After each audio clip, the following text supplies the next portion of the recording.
I am very honored to speak to you today along with this amazing panel.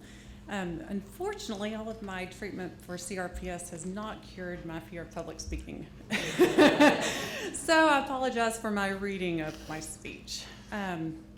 Definition of hopeless: having no expectation of good or success, not susceptible to remedy or cure. Doctors say his condition is hopeless. I decided to Google RSD CRPS, and here is some of what a reputable-looking site had to say. This is what someone first diagnosed with the condition is going to read. RSD is a multi-symptom syndrome, usually affecting one or more extremities and may affect virtually any part of the body. It is poorly understood. If undiagnosed and untreated, RSD can spread to all extremities. Physical therapy and sympathetic nerve blocks can help mitigate the disease. If untreated, it can become extremely expensive due to permanent deformities and chronic pain. The potential exists for long-term financial consequences. At an advanced state, patients may have significant psychosocial and psychiatric problems. They may have dependency on narcotics and may be completely incapacitated by the disease. On July 8, 2016, I was picking out an exterior paint color. Take a breath here. For a house that I'd just purchased 3 days prior. I made an absent-minded misstep that led me to fall and break my arm. It was a simple fracture, and my orthopedic surgeon told me that I should be back to practicing dental hygiene in only 6 to 8 weeks. 2 weeks in, I knew something wasn't right. The pain was intense, and I was struggling to move my fingers. The next day at the doctor's office, I was chastised by the nurse who said I did this to myself by not moving my fingers. She then proceeded to cut off my cast. The pain was unreal. Again, she chastised me. This time, she said that I should be embarrassed for acting like such a wimp in front of my daughter, and I was so mad. How dare she? The orthopedic surgeon diagnosed me that day. I could tell he was concerned. He immediately got the ball rolling for me to be seen by an anesthesiologist and an occupational therapist. He told me I had a condition called RSD. I kept saying the letters in my head so that I could remember them and look them up on my phone once I got to the car. I was in disbelief with what I read. This disease is terrible. This couldn't be the right diagnosis, could it? I was healthy. I rode my bike 100+ miles a week over mountains, remodeled houses, lifted weights, worked an intense job, and was in grad school. I was unstoppable, so I thought. The next day, I began the twice-weekly stellate ganglion nerve blocks and was prescribed 5 medications plus 3 times a week occupational therapy. I was told that I'd eventually get used to the side effects of the meds.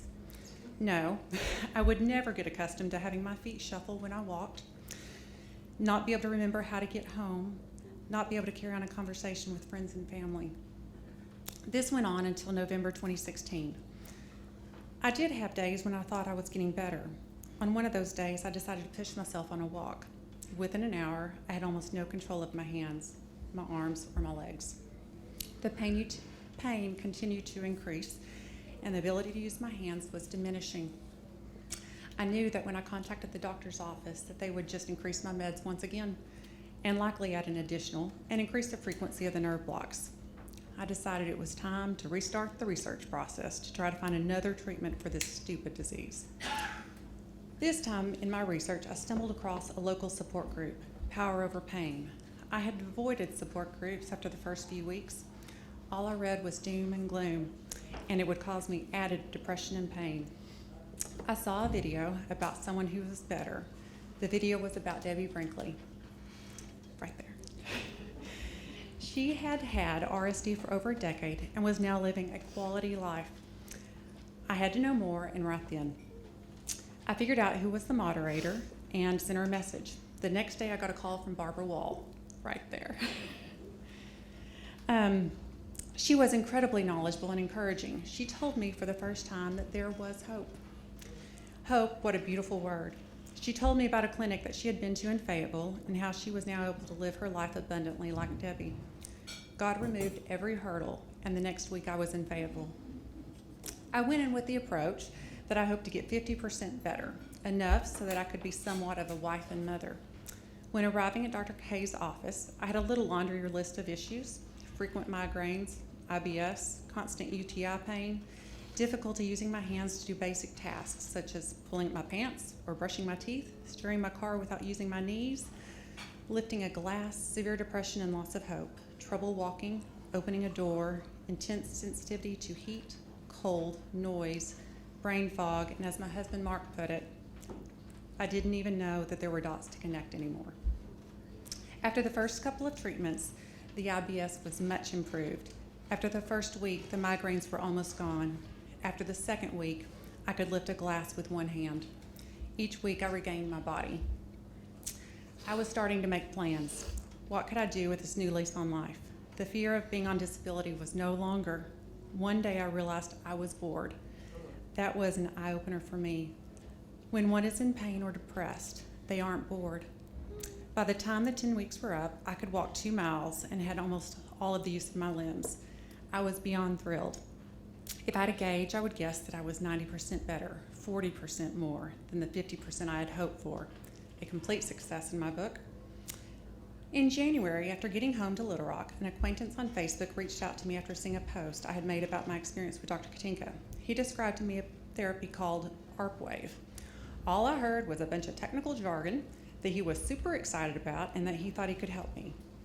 The next week, I started ARPWave therapy. Still, I do not understand how it works, other than it stops compensation patterns that develop due to the injury. What I do know is it has worked wonders. Now, instead of being at 90%, I'm at 99%. Before starting ARP therapy, I was very protective of my arms. I still had a little degree of sensitivity and would generally keep them in a cross position so that they couldn't accidentally be bumped.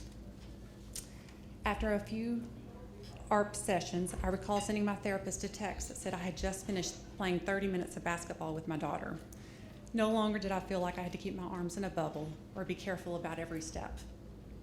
My most recent attempt at getting that little 1% to go away has been working with my diet to discover what are my triggers and, to be completely truthful, to find a way to make those pesky pounds disappear that developed since getting RSD. I chose to try a ketogenic diet. For those that don't know what it is, I'll give a brief description. The diet consists of eating primarily fat, animal protein, and then minimal carbs with the goal of under 20 grams a day. Bacon, eggs, ribs, ranch dressing, nuts, heavy cream, and tons of salt. I discovered a few things. I lost 4 pounds in the first 2 days and none after, and 2, that my arms felt significantly better. I don't think I was aware that before I still had some sensitivity, but now they were completely calm. After about 10 days, I added back a bit of carbs and the sensitivity came back, just as it was before. I'm keeping a food log and will be meeting with a dietitian. We have a plan to try to come up with a healthy eating plan. Just thinking that this bacon thing can't be good for the long haul. As Dr. K states, there is a big difference between living diligently and living in fear. Living in fear means that anything can get you at any time. It's like you are a victim with no control. Living diligently means that you are respectful of your health. It means that you make daily choices that are most likely to result in better health. She also gives a great list of characteristics of healing in her book, Putting Out the Fire, and here are a few. Healing is hard work. Anyone who has done ARPWave therapy knows this for darn sure. Healing means ups and downs like a roller coaster. It can be very discouraging to have a great week and the next one you're back in bed. Change is scary. Your identity keeps changing. When speaking with friends and family who genuinely want to know how you are doing, it's hard to know how to respond. Find life rafts. Find people who are supportive and remove those who add stress to your life. Study those who went into remission. Avoid the Facebook groups who are negative. I got kicked out of several after I shared my success with alternative-based treatment that wasn't covered by insurance because I was told that it was cruel to the others to be told about treatments that may not be available to them in their area or not covered by insurance. Become your own advocate. In my case, I was told I needed 26 stellate ganglion nerve blocks. After 12, I developed severe migraines and had zero relief. Plus, I was told that we just needed to continue to increase the dosages of the meds. I know that I'm very drug sensitive and that typically the lowest dose of any drug is more than sufficient. Keep expecting to heal. Where you put your energy and your focus is generally where you're going to end. I'm not sure if this is a good analogy or not, but I love biking and see it as an opportunity to throw in a biking story. In Little Rock, we have a hill called Fort Roots. It has several steep hairpin curves that require some skill when going down at a fast speed. When I first started training on this hill, I was so slow. I would look just in front of my wheel and ride my brakes the whole time. A pro cyclist saw me do this over and over and said for me to turn my head and eyes to the breathe again.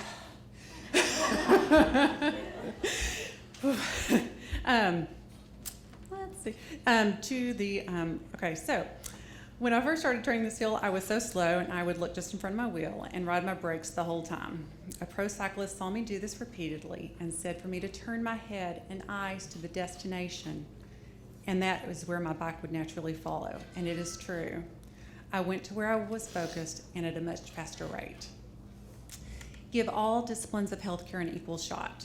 I have jokingly said, I don't care if it's a plumber who gives me the tools to get better. My healing began only after I started non-traditional methods. A friend suggested that I look into essential oils for pain and swelling. For my migraines, they were the most effective for giving me relief. When my hand would swell, lemongrass would decrease the swelling by a full ring size in a couple of minutes. Next, I saw a chiropractor who is passionate about finding solutions for her patients and has had great success. She not only improved my RSD, but other health issues through detox adjustments, microcurrent, vector, individualized supplements, and her kindness. I received treatment from a sports trainer, massage therapist with ARPWave, and I'm working with a dietitian to work on inflammation. And I'm taking a class at the gym from a millionaire business guy who teaches a class called Foundations that has helped remove the pain in my back from a previous injury that occurred when my husband thought it would be romantic for us to search for monkeys in the jungle, and I ended up landing flat on my back on a protruding rock while on our honeymoon. Be open-minded to what non-traditional medicine has to offer. My assumption is that those that are here have tried the traditional route, and it has failed them. I strongly believe that God has cures available for all of us. We just have to find them. Since it's Sunday, I'll throw in a little sermon. God used a tax collector to save souls, not a preacher. This RSD journey has been a super tough one, and I wouldn't wish it upon anyone. For some reason, I got lucky, blessed, whatever you want to call it, and my body has gone into remission. Because of RSD, I have a future that is much brighter than it was before. My relationship with my husband has increased significantly. I learned how he is always going to be there for me no matter what, and that gives me great peace and confidence. I have just started a new career as a real estate agent, and together my husband and I have created a property investment company, River Trail Properties. We get to work together as a team, and Chip and Joanna aren't the only ones having fun rehabbing together. I now regularly hike, walk, run, play basketball, and celebrate with my friends and family. At the end of the day, it's what you decide to do with hope that matters. I wish you all the best on your loved one's journey or yours. It's worth repeating. Hope, the feeling of wanting something to happen and thinking that it could, a feeling that something good will happen or be true, someone or something that will be able to provide help, someone or something that gives you a reason for hoping. Thank you.